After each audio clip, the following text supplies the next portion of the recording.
E aí, tudo bem? Olha, hoje eu vou falar sobre esta banda desenhada, Os Segredos de Lulé, é uma HQ portuguesa, e eu vou contar mais ou menos como aconteceu, como eu descobri essa maravilha. Eu tava olhando o Facebook, de repente eu dei de cara com essa capa, achei que fosse quadrinho francês ou belga, um quadrinho franco-belga, europeu, e era europeu, na verdade, não da França, não da Bélgica, mas de Portugal. Aí eu tentei descobrir a origem, vi que tinha saído pela Câmara Municipal de Lulé, entrei em contato com os roteiristas João Miguel Lameiras, João Ramalho Santos e com o desenhista André Caetano. Aí eu pedi que enviassem gentilmente para mim, né, Os Segredos de Lulé, um exemplar dessa HQ desta BD, que foi impressa na Polônia. Olha só que chique! Primeiro, para quem não conhece, Lulé é uma pequena cidade portuguesa no distrito de Faro, região e sub-região do Algarve.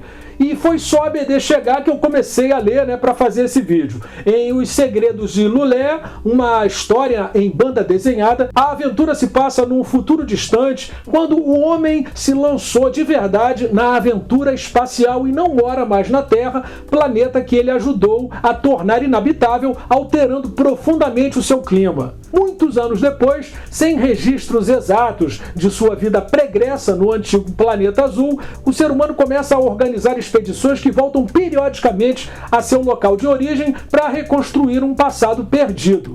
Uma dessas equipes, formada por uma comandante, uma arqueóloga, um biólogo e um desenhista, regressa a Lulé, em Portugal, descobrindo uma rica história que remonta a tempos anteriores à pré-história. Então é um quadrinho muito instrutivo, e o curioso é que é uma ficção científica que volta no tempo, né? E vai lá no continente único que existia há milhões de anos, a Pangeia, mostrando a evolução da fauna, passando por romanos, mouros e citando até Dom Pedro. É uma incrível aula de história que também traz lendas mágicas no seu argumento. Mas agora a gente vai falar justamente com os autores que se reuniram lá em Portugal para conversar com a gente. Em primeiro lugar, é um prazer ter vocês aqui falando sobre esta HQ, esta BD que cruzou o Atlântico com destino ao Brasil, né? Queria saber se vocês imaginavam que ela ia chegar tão longe assim. Oi PH, eu sou o João Miguel Lameiras, sou um dos roteiristas do livro Os Segredos de Lulé. Em relação à sua pergunta, se imaginávamos que este livro iria chegar ao Brasil, devo confessar que não imaginava, embora como a Câmara fez também uma edição em inglês, calculávamos e tínhamos esperança que o nosso livro chegasse a leitores que não, sem serem portugueses. E acredito que chegará a outros leitores, mas para já chegou ao Brasil e está em muito boas mãos. E como nasceu esse projeto? Como foi criar uma ficção científica para justamente e inversamente explorar o passado perdido de Lulé? Este projeto, de criar uma BD de ficção científica sobre a história de Lulé, nasceu de um convite do Presidente da Câmara de Lulé. O convite inicialmente foi feito a outro autor de quadrinhos, que por acaso está publicado no Brasil, que é José Carlos Fernandes, que é de Lulé, mas como ele estava retirado, e nós somos amigos, aliás, já tinha escrito um roteiro para livros dele, ele contactou-me, eu contactei o João Ramalho, com quem costumo trabalhar nestas coisas da banda desenhada, e lembrámos logo do André Caetano, com quem o João Ramalho já tinha feito um livro sobre as células estaminais. E pronto, a ideia nasceu daí. A ideia de pegarmos numa história de ficção científica, em vez de seguir o caminho habitual destas bandas desenhadas históricas, que normalmente é muito mais didática e está centrado muito mais na parte histórica, nasceu, por um lado, de uma vontade de fazer uma coisa diferente do que é habitual no género da banda desenhada histórica, e, por outro lado, também porque a Igreja também Soberana, uma igreja importante em Lulé, é uma igreja moderna, portanto foi feita por um arquiteto contemporâneo e tem uma forma que lembra um disco voador. Eu, por acaso, ao ver a igreja, pensei, olha, isto parece um disco voador, e foi um ponto de partida para a história. E, aliás, na última página do livro, percebemos que a nave tem a fórmula da tal igreja da Mãe Soberana. Portanto, foi a partir daí que nos lembrámos da parte da ficção científica.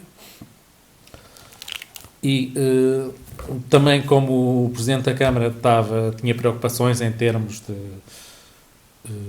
das alterações climáticas e queria sensibilizar os jovens do Conselho para isso, lembrámos também da questão de uma nova era glaciar que levou a tornar a Terra inabitável. E a mina de sal que conservou os documentos também foi uma sugestão. Isso foi o convite para fazer o livro surgiu, estava eu em Angolema. E uma das pessoas que ia comigo, quando falámos de Lolé, disse, sabes que eles têm lá uma mina de sal e nos Estados Unidos as minas de sal, algumas têm sido usadas como arquivos, precisamente por causa do sal ter um pH neutro, permite conservar as coisas, evita a congelação, portanto há uma série de fatores importantes. E, portanto, foi uma série de coisas que se conjugaram e que estão na origem desta história e deste ponto de partida para uma banda desenhada histórica, mas que tenta abordar as coisas de uma perspectiva um bocado diferente. Sim, de maneira mais fresca. Sim, neste caso o fresco é duplamente fresca, uma vez que a Terra está praticamente congelada. Exato. Em relação à documentação, vocês contaram com algum paleontólogo, arqueólogo, historiador, né, para fazer toda essa consultoria, ou vocês pesquisaram tudo na internet? Em relação à documentação, contámos com o apoio da Câmara, portanto, dos especialistas da Câmara, os arqueólogos, que nos forneceram bibliografia, mas também, tanto eu como o João Ramalho, estamos habituados a fazer pesquisa, portanto, foi uma mistura das duas coisas, elementos fornecidos pela Câmara e pesquisa feita por nós. E também tivemos a sorte que, ao mesmo tempo que estávamos a preparar o livro, abriu uma grande exposição sobre Lolé no Museu Nacional de Arqueologia, em Lisboa, junto aos Jerónimos, que, digamos assim, tinha toda a informação atualizada. E alguns objetos, as telas, que tem a escrita... A escrita do Sudoeste. Que fala no livro. E ajudou, em termos de escala, a perceber, claro, a escala entre pessoas e o objeto, como é que estavam apresentados. Isso também ajudou a não ter que pensar como é que seria o design da exposição na mina, porque já tinha ali uma base bem conseguida. E também, por exemplo, na parte romana, as molduras da prancha, da página, em vez de ser aquela moldura branca do resto do livro, tem um padrão em tons acastanhados que reproduz precisamente o padrão dos azulejos, dos mosaicos que foram encontrados nas escavações, numas escavações de uma vila romana existente na zona perto de Lolé, onde é atualmente a quarteira. E estes objetos que estão aqui são os que estavam na exposição, que tivemos acesso ao catálogo, e eu também consegui desenhá-los aqui nesta vinheta.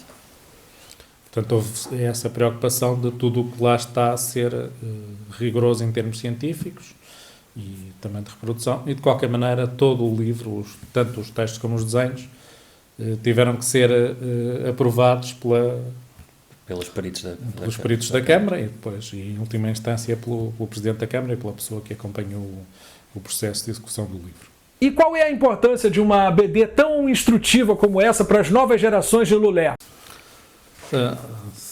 Eu acho que uma BD deste género é sempre importante. Aliás, também é essa a opinião do Presidente da Câmara, senão não teria encomendado este tipo de trabalho.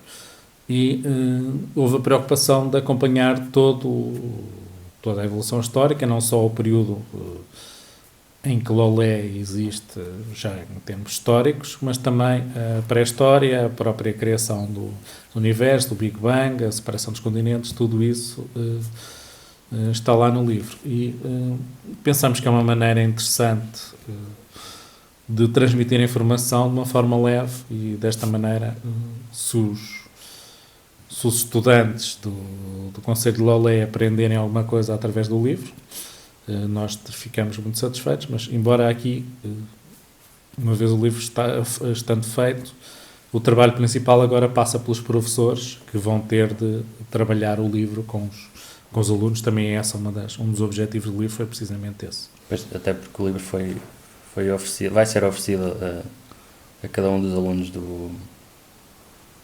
do concelho para que possam conhecer a história. E no seu caso, André, estou vendo que o seu trabalho é muito influenciado pela BD franco-belga. Queria saber quais são os desenhistas e séries europeias que estão na base do seu traço. No caso das minhas influências, eu comecei por ler Asterix, Lucky Luke, que era o que meus pais me compravam quando eu era mais pequeno.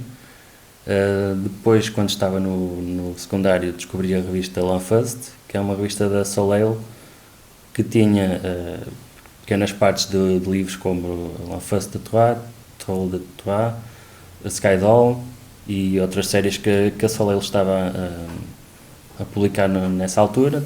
Depois, quando fui para a faculdade, descobri os autores Daniel Klaus, Chris Ware, Charles Burns, que estavam numa exposição no Amador ABD, a primeira vez que lá fui a esse festival.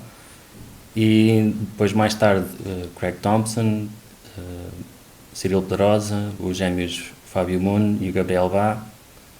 E esses sim são a maior influência no meu traço, não tanto autores franco-belgas, embora neste livro de Lolé, durante a fase de pesquisa, vi bastantes páginas do Valério, que é um tique para estas páginas das naves,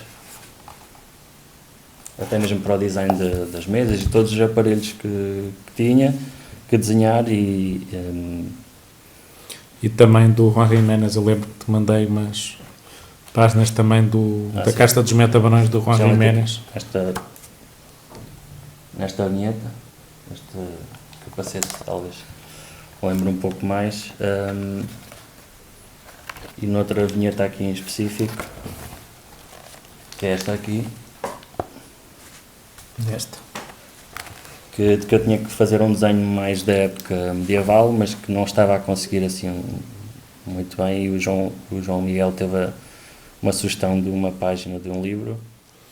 Sim, foi uma página do setor do autocarro, do RG, As Aventuras do Tintim, em que ele vai no avião e está a chegar à Sildávia e está a ler um guia turístico sobre a Sildávia. E há uma imagem que representa uma batalha histórica na Sildávia, que tenta reproduzir uma tapeçaria, uma ilustração da altura, e neste caso a estrutura é a mesma, e foi com base nessa ilustração que depois o João Ramalho, o André Caetano fez o desenho.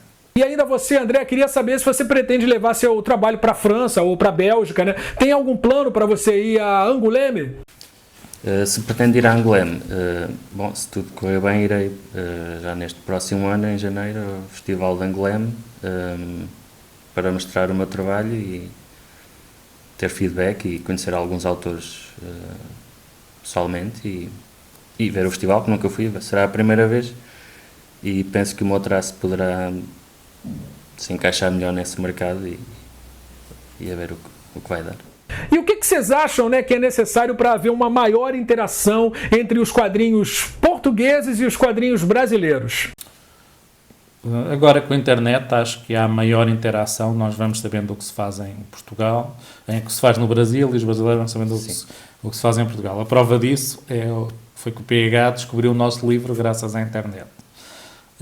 O grande problema é mesmo os portes e as dificuldades de mandar vir livros do Brasil, e os brasileiros têm também de mandar vir livros de Portugal, por causa dos preços, não só dos câmbios, como também dos transportes e da alfândega. Se não fosse isso, eu acho que as coisas estariam ainda melhores. Mas, de qualquer maneira, e ainda por cima, também já há vários autores brasileiros editados cá. Por exemplo, a Povo tem feito um ótimo trabalho a esse nível, com edição de novelas gráficas de autores brasileiros. Também há autores brasileiros que vieram morar para cá, como é o caso do Sama ou do André Diniz. Portanto, penso que as coisas, nesse aspecto, estão bastante melhores do que aqui há alguns anos. Sim, e pelo menos já Portugal editar brasileiros, agora seria também interessante que os editores brasileiros apostassem em livros portugueses, para também facilitar ainda mais o acesso a esses livros, porque sendo editados em Brasil seriam vendidos para o preço do real, e que tornaria tudo muito mais acessível ao leitor brasileiro que queira conhecer a banda desenhada portuguesa. Depois, tirando o caso do Zé Carlos Fernandes, que teve edições pela Devir. E do Vampiros. E do Vampiros do Filipe Melo, e acho que o Dog Mendonça também saiu lá. E o Kong the King. Mas pronto, há bastante mais autores brasileiros editados em Portugal do que o contrário. No Brasil seria interessante, porque não há assim um grande obstáculo, a língua é praticamente a mesma. Tirando alguns termos mais localizados. Olha, foi um prazer falar com esse time de feras da BD Lusitana. Espero que algum trabalho de vocês seja publicado aqui no Brasil. Muito obrigado, PH, pelo interesse no nosso livro, e para nós foi um prazer dar a conhecer um pouco mais do nosso trabalho às pessoas que seguem o seu site e os seus vídeos. Sim, se quiserem ver mais do meu trabalho, podem ir a www.andrecaetano.com e terão a possibilidade de ver algumas páginas aqui deste livro e uma pequena explicação do projeto. Valeu mais uma vez, gente. Muito obrigado. E você que está curtindo o programa, espero que você tenha gostado dessa conexão internacional Brasil-Portugal. Obrigado, né? Agradeço à Câmara Municipal de Lulé por ter enviado os Segredos de Lulé, uma história em banda desenhada. E até o próximo vídeo. Tchau, tchau.